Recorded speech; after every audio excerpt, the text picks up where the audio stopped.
What's going on, you guys? It's Rahul here, back again with another video, and today, now that we're in the dry point of the NFL season and not a lot is going on, I thought it would be cool to come out with my top 10 players at, some positions like quarterback, running back, wide receiver, tight end. We'll be going over quite a few position groups, and obviously, as you guys can tell from the title, we're going to be kicking off this series with my top 10 quarterbacks in the NFL right now, and I know it's been a really long time since we last did a top 10 video, but here we are. Anyways, before this video does get started, make sure to like the video as it really does help out the channel, and also subscribe if you guys are new and you guys enjoy this type of content so you do not miss out on any new videos like this. Plus, we're on the road to 1,000 subscribers, and once we hit our goal, I'm finally gonna do a face reveal.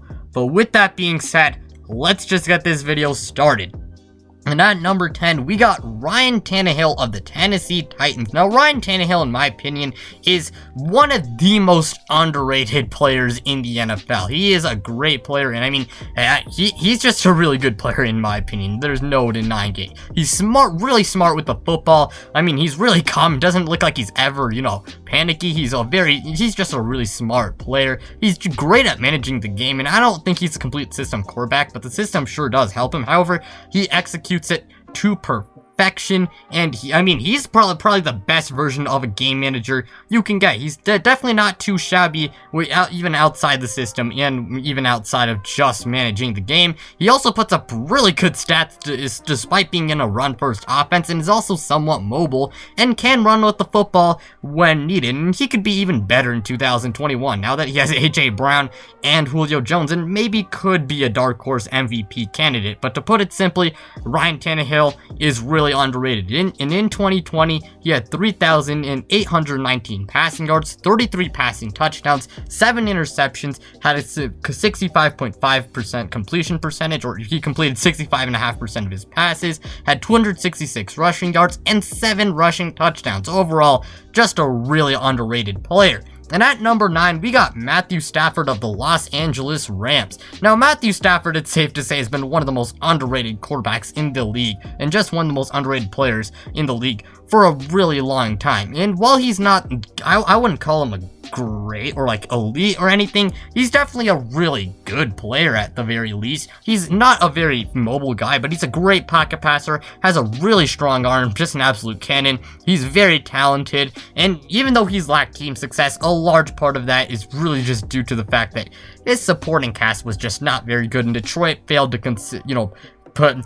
give him a team that could consistently compete and make the playoffs. And hey, with the Rams, he could be a dark horse MVP candidate. In my opinion, I think he could be a dark horse MVP candidate, and I think he will probably have one of his best career seasons with the Rams now that he has maybe the best team he's had in his career. And in my opinion, we haven't even seen the best version of Matthew Stafford. And in 2020, he had 4,084 passing yards, 26 passing touchdowns, 10 interceptions, and completed 64% of his passes. Overall, I just want to say I am really excited to see what Matthew can do with the Los Angeles Rams. And at number 8, we got Dak Prescott of the Dallas Cowboys. Now, Dak, he didn't really play much in 2020 due to an injury, but we know how good he is when healthy. And if you left him off your top 10 because you don't know how well he'll be after the injury, fair enough. I get that point completely. But I personally think Dak Prescott will bounce back from this injury, and he's definitely going to be one of the top candidates to win Comeback Player of the Year. But when healthy, really good passer, and he's also kind of mobile and is just a really good player. If he stays healthy, I think he's going to have another great season. In 2020, in the games in which he did play, which was 5, he had 1,856 passing yards, 9 passing touchdowns, 4 interceptions, and completed 68% of his passes. Along with that, he had 93 rushing yards and 3 rushing touchdowns, and he was on pace to throw something like over 6,000 yards. I mean, he was on pace to have a great season, and personally, I really hope he has a great season too.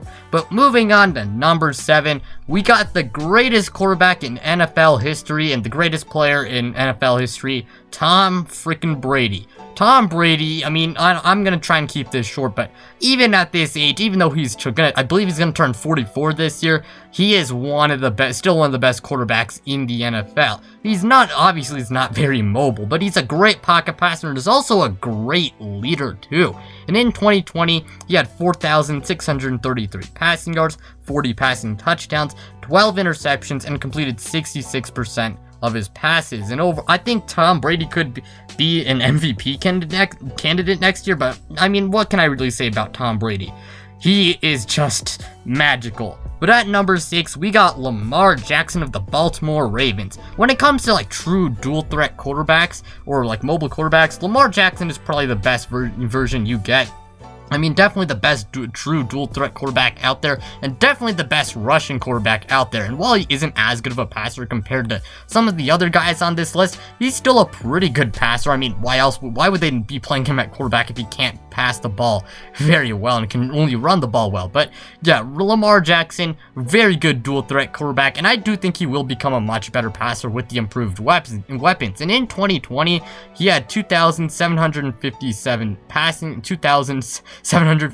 passing yards. Yeah, that sounds weird. 26 passing touchdowns, 9 interceptions, and had 1,005 rushing yards and 7 rushing touchdowns. Overall, I think he's a great player, and we could see, I think he's going to have a much better year as a passer next season now that they got better weapons, and he's just the best dual threat in the league. Not much I have to say, but on to the top 5, we got Josh Allen of the Buffalo Bills. Josh Allen has really improved as a player, and this past season was an MVP candidate.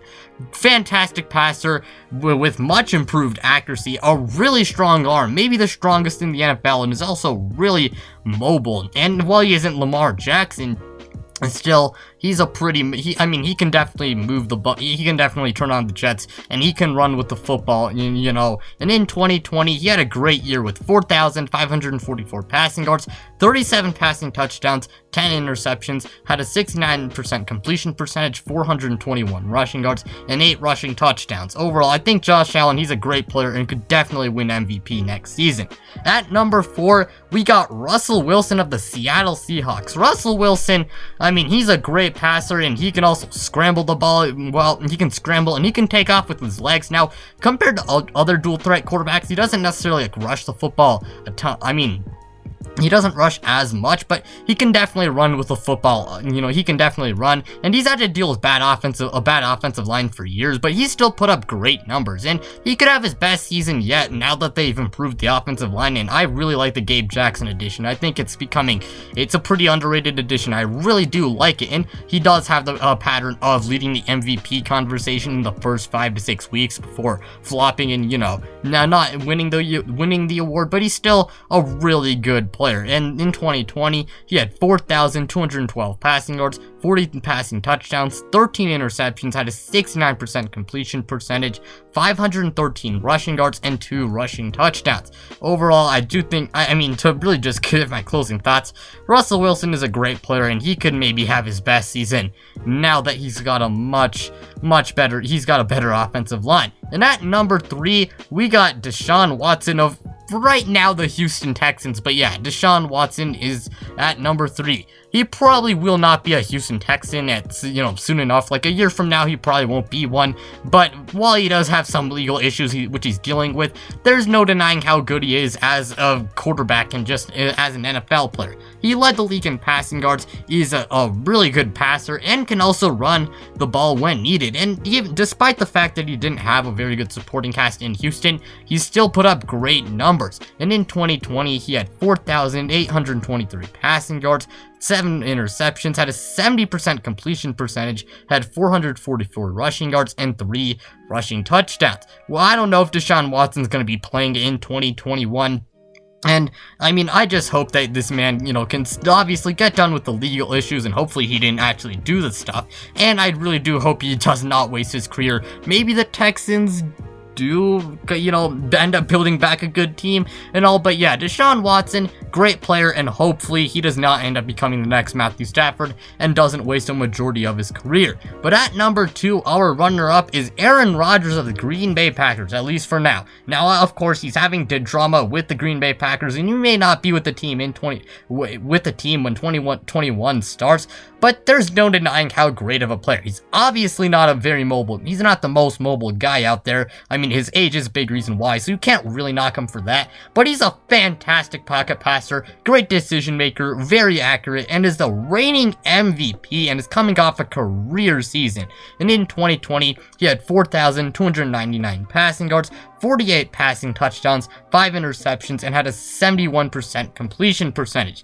Overall, I don't know if Aaron Rodgers, I really don't know if he's going to be on the Packers next season, but wherever he goes, I think he's going to have a pretty good year. I think he will probably slip from number 2 since I doubt he does have that type of year yet, 2 years for 2 years in a row, but I mean, he's just a great player, to put it simply. And at number 1, you guys know who it is, Patrick Mahomes of the Kansas City Chiefs. And I'm gonna try to keep this short. I really do not have to say much here. He's arguably the strongest arm in the league, is very accurate, and is a great passer in general. He can scramble, and he does make very crazy throws, and is the best quarterback in the NFL, and maybe the best player in the NFL overall. And in 2020, he had 4,740 passing yards, 38 passing touchdowns, 6 interceptions, had a 66% completion percentage, 308 rushing yards, and 2 rushing touchdowns. Oh, I really don't have to say much, but yeah, that's all I have to say for this video. Thank you guys so much for watching. It really does mean a lot to me.